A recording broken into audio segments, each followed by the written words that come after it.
كتب كلمات هذه الشيلة الشاعر الدكتور أبو سارة عبد الرحمن الذهب، ردا على الشاعر السعودي الجهني، ودعما للدكتورة رشا علي الفقيه. إخراج أبو فيصل الحميقاني. للتواصل 730-267-822.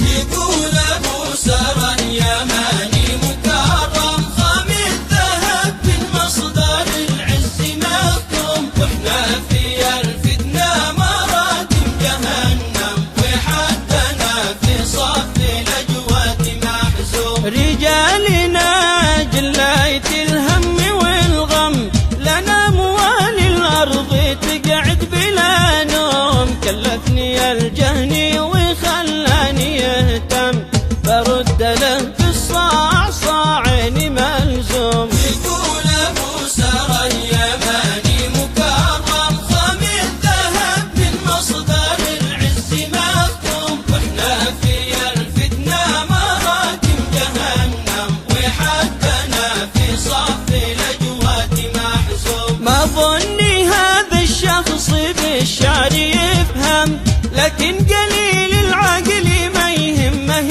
اللوم. تسلم رشا الغالي ومن قال يسلم، حرة وابوها حر رجال صمصوم. يقول أبو سارة اليماني مكرم خامد ذهب من مصدر العز مكتوم، واحنا في الفتنة مراتب جهنم وحدنا في صف الأجواد محزوم. بنت اليمن زوجه وشيخه وفندم، واسأل عليها عندي حاكم ومحكوم. إذا امتطت ظهر الحصان الملجم، يخاف منها قيصر الفرس والروم. يقول أبو سارة اليماني مكرم خامد ذهب من مصدر العز مكتوم، واحنا في الفتنة مراتب جهنم وحدنا في صف الأجواد محزوم.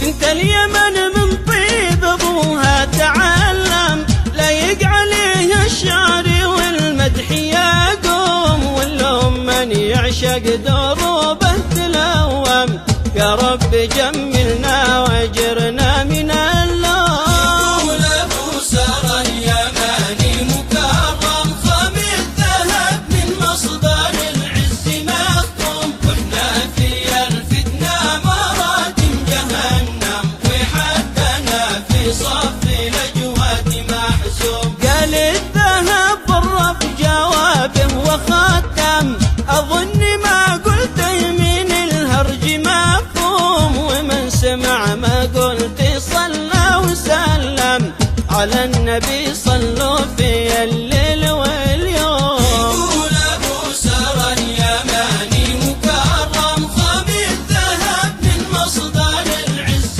مكتوم، واحنا في الفتنة مراتب جهنم وحدنا في صف الأجواد محزوم.